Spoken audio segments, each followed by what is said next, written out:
லைனாக இருக்குது சாப்பிட்ற இடத்துல அன்னதானத்துக்கு. நம்ம வந்து காசு கொடுத்து சாப்பிட்லாம். பட் ஆனால் கோயிலில் வந்து அன்னதானம் வந்து அவ்வளோ சீக்கிரம் கிடைக்காதுன்னு சொல்லுவாங்க. அதனாலே என்னமோ நாங்கள் வந்து இவ்வளோ நேரம் வெயிட் பண்ணியாச்சு, போய் சாப்பிட்டு வந்துடலான்னு சொல்லிட்டு நாங்களும் லைனில் நிற்கிறோம் போகவே மாட்டேங்குது. 3 மணி நேரத்துக்கு மேலே ஆயிடுச்சு. அப்புறம் ஒரு அண்ணா வந்து, நீங்கள் ஏன் குழந்தைய வச்சுட்டு இவ்வளோ நேரம் வெயிட் பண்ணிகிட்ருக்கீங்க, நீங்கள் வந்து டைரெக்டாகவே வந்து போயிடலாம் அப்படின்னு சொன்னாங்க.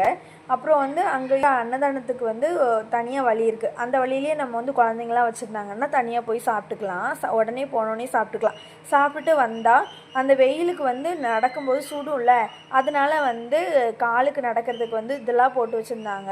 அதுக்கு ஆப்போசிட்டில் பார்த்திங்கன்னா, அந்த அன்னதான கூடத்துக்கும் ஆப்போசிட்டில் பார்த்திங்கன்னா, நம்ம ரொம்ப தூரத்துலேருந்து வர்றோம்ல, அவங்களுக்குலாம் வந்து சாப்பிட்றதுக்கு தங்குறதுக்கெலாம் இடம் இருக்குது.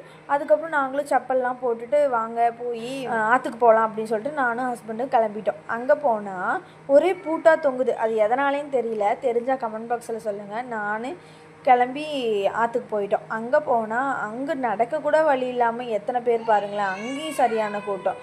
அப்புறம் நாங்கள் அப்படியே போயிட்டோம். போகிற வழியிலேயே வந்து பொம்மை கடைங்களாம் நிறையா இருந்துச்சு. சரி பாப்பாவுக்கு பொம்மை வாங்கிட்டாங்க அப்படி சொன்னேன். அவங்க என்ன சொன்னாங்க, இல்லைம்மா போயிட்டு வந்துட்டு பொம்மை வாங்கிக்கலாம் அப்படி சொல்லிட்டு கூட்டிகிட்டு போயிட்டாங்க. அங்கே போனால் பக்கத்துலேயே ஆற்றுக்கு பக்கத்தில் ஒரு கோயில் இருக்குது. அந்த கோயில் எதுக்குன்னா, ராகு கேதுக்காக தனியாக ஒரு கோயில் இருக்காம்மா. அதில் ஒன்று தான் இது. இதில் வந்து குழந்தை இல்லாதவங்களுக்கு வந்து தொட்டி கட்டி போட்டால் குழந்தை பிறக்கும் அப்படின்னு சொல்கிறாங்க. அதுக்கு பக்கத்துலேயே நாங்களும் இருந்துச்சு. அந்த தண்ணிக்காக போனோம். அங்கே போனால் தண்ணி ஓடிட்டுருக்குன்னு தான் போனோம். அங்கே போனால் சுத்தமாக தண்ணியே இல்லை. வெயில்னாலேயோ என்னமோ தண்ணி சுத்தமாக இல்லை. ஆனாலுமே அங்கேயுமே பாருங்கள் எத்தனை பேர் நிற்கிறாங்கன்னு சொல்லிட்டு நாங்கள் சுற்றி முற்றி பார்த்துட்டு நாங்கள் அங்கேருந்து கிளம்பிட்டோம். இது உங்கள் குழந்தைய வச்சுக்கிட்டு அந்த கோயிலுக்கு, மாசாணியம்மன் கோயிலுக்கு போகிறவங்களுக்கு வந்து நீங்கள் வீடியோவை ஷேர் பண்ணுங்கள், உங்களுக்கு யூஸ்ஃபுல்லாக இருக்கும். இந்த கோயிலுக்குன்னே இன்னொரு ஸ்பெஷலான ஒன்று இருக்குது. அது உங்களுக்கு தெரிஞ்சுன்னா கமெண்ட் பாக்ஸில் சொல்லுங்கள்.